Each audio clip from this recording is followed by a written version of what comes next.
Friends, welcome to my YouTube channel Ignited Mind Classes. तो आज हम क्लास 8 की साइंस का चैप्टर नंबर 7 पढ़ेंगे, जिसका नाम है conservation of plants and animals. ठीक है, तो आपने देखा क्लास 7 में कि पहेली और बोझो जो है वो कहाँ पे जाते हैं, फॉरेस्ट में जाते हैं। किसके साथ? प्रोफेसर अहमद और टीबू के साथ। और ये बहुत ही ईगर थे शेयर करने के लिए, मतलब एक्सपीरियंसेस अपने क्लासमेट के साथ। तो बाकी वाले बच्चे जो हैं क्लास में वो भी मतलब कि अपना एक्सपीरियंस जो हैं वो शेयर करना चाहते हैं, क्योंकि कुछ जो हैं वो उन्होंने विज़िट किया है कहाँ पे, भरत सेंचुरी, यानी कि भरतपुर की सेंचुरी है, वहाँ पे विज़िट किया है। ठीक है, तो कईयों ने मतलब कि सुना है काजीरंगा नेशनल पार्क के बारे में, लॉक चाओ वाइल्ड लाइफ सेंचुरी के बारे में, ग्रेट निकोबार बायोस्फीयर रिजर्व के बारे में और टाइगर रिजर्व के बारे में।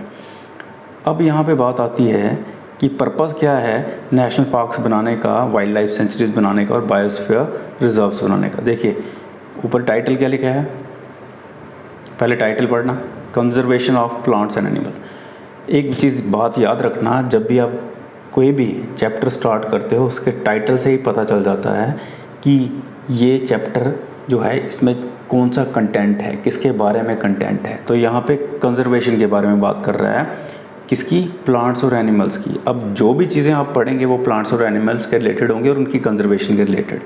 ठीक है, तो वही चीज़ इन्होंने पहले शुरू की है। देखिए क्या बोला है, डिफॉरेस्टेशन एंड इट्स कॉजेज़। शुरू से ही इन्होंने डिफॉरेस्टेशन के बारे में बात करना शुरू कर दी है। देखिए जो वैरायटी है, हमें पता है हमारे देश में प्लांट्स और एनिमल्स की वैरायटी काफ़ी है। इवन अर्थ की बात करें तो बहुत ज़्यादा, हम अपने देश की बात करते हैं। तो ये ज़रूरी है किसकी वेलबींग के लिए, मैनकाइंड की, इंसानियत की और उसके सर्वाइवल के लिए।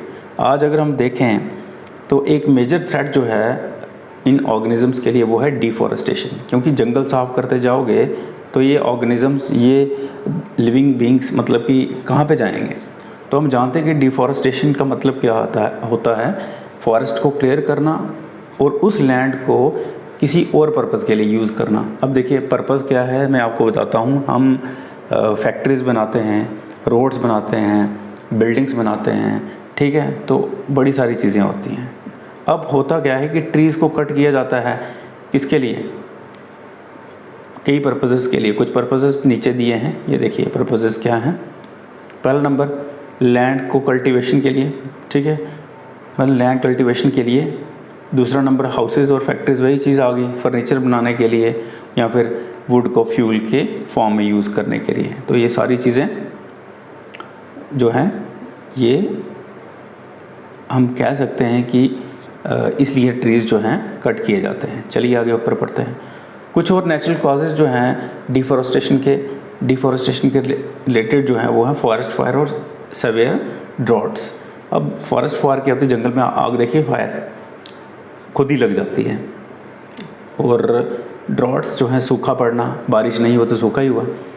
अब और कॉजेज़ जो हैं डिफॉरेस्टेशन के ऐड करिए अपनी लिस्ट में और क्लासीफाई करिए उनको, नेचुरल और मैन मेड। कौन से नेचुरल होते हैं, कौन से मैन मेड होते हैं। ठीक है, अब हम कॉन्सिक्वेंसेस की बात करें यहाँ पे डिफॉरेस्टेशन की, तो याद रखना कि कॉन्सिक्वेंसेस क्या होते हैं। तो इससे डिज़ास्टर ही होता है हमारी मैनकाइंड के लिए, लिविंग ऑर्गेनिजम्स के लिए। ठीक है, तो पहेली और बोझो याद करते हैं, मतलब कि उन चीज़ों को क्या कॉन्सिक्वेंसेस किसके, डिफॉरेस्टेशन के, वो याद करते हैं कि डिफॉरेस्टेशन क्या करता है, इंक्रीज़ करता है टेम्परेचर और पॉल्यूशन लेवल अर्थ पे। तो सिंपल सी बात है, अगर जंगल काटते रहे हम तो एक दिन टेम्परेचर बहुत ज़्यादा बढ़ जाएगा और पोल्यूशन का लेवल भी बढ़ जाएगा। ठीक है, समझ आई? तो ये क्या करता है, CO2 का लेवल जो है एटमॉस्फेयर में इंक्रीज़ कर देता है। अब CO2 का रोल मैं आपको बाद में बताता हूँ, क्योंकि CO2 बहुत ही ख़तरनाक हम कह सकते हैं गैस है जो एयर में प्रेजेंट है। ठीक है, या हम कह सकते हैं एटमॉस्फेयर में प्रेजेंट है। तो हम जानते, अब देखिए ग्राउंड वाटर लेवल जो है वो भी डाउन जा रहा है। ठीक है, लोग बहुत ज़्यादा ही यूज़ कर रहे हैं, नेचुरल रिसोर्सेज को यूज़ नहीं कर रहे हैं, एक्सप्लॉइट कर रहे हैं। अब ये जानते हैं कि डिफॉरेस्टेशन डिस्टर्ब करती है बैलेंस इन नेचर। ठीक है, तो इनको बताया गया, प्रोफेसर अहमद ने क्या बताया कि अगर ट्रीज़ को लगातार काटते रहें तो रेनफॉल और फर्टिलिटी जो है सॉइल की वो डिक्रीज़ यानी कम हो जाएगी। तो इसके अलावा ज़्यादा चांसेस हो जाएंगे नेचुरल कैलेमिटीज़ के, जैसे फ्लड्स और ड्रॉट। ये क्या है? Natural calamities. फिर से मैं बोलता हूँ, इससे चांस बढ़ जाएंगे नेचुरल कैलेमिटीज़ के, जिसमें हम फ्लड और ड्रॉट्स देखते हैं। ठीक है, जैसे अभी भी फ्लड देखो कितना आ रहा है। रिकॉल कीजिए कि जो प्लांट्स जो हैं उनको CO2 की ज़रूरत होती है फोटोसिंथेसिस के लिए। इसके लिए फोटोसिंथेसिस। अब ये प्रोसेस है जिसमें प्लांट खुद जो है ग्रीन प्लांट्स अपना खाना तैयार करते हैं। ठीक है, और अगर हम बात करें फ्यूअर ट्रीज़ की, यानी कम ट्रीज़ का मतलब क्या है? Less carbon dioxide.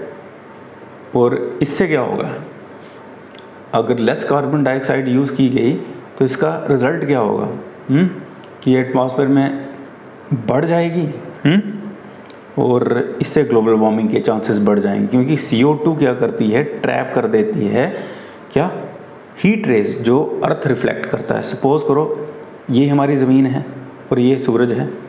अब सूरज की जो लाइट आती है वो अर्थ पर पड़ती है, कुछ तो एब्जॉर्ब हो जाती है और कुछ चली जाती है ऊपर। अब ऊपर होती है कार्बन डाइऑक्साइड, अब ये क्या करती है? इसको ट्रैप कर लेती है। जब ट्रैप करेगी तो गर्मी बढ़ जाएगी। समझ आई? तो टेम्परेचर का इंक्रीज़ होना अर्थ पे ये क्या करता है? वाटर साइकिल को डिस्टर्ब करता है और रेनफॉल के चांसेस कम हो जाते हैं, जिसकी वजह से क्या होता है? ड्रॉट्स आते हैं। ठीक है, सूखा बढ़ जाता है। तो डिफॉरेस्टेशन जो है मेजर कॉज है, जिसकी वजह से सॉइल की प्रॉपर्टीज़ भी चेंज हो रही है, यानी कि सॉइल वैसी नहीं रही जैसे पहली थी। ठीक है, इसकी फर्टिलिटी कम हो गई है।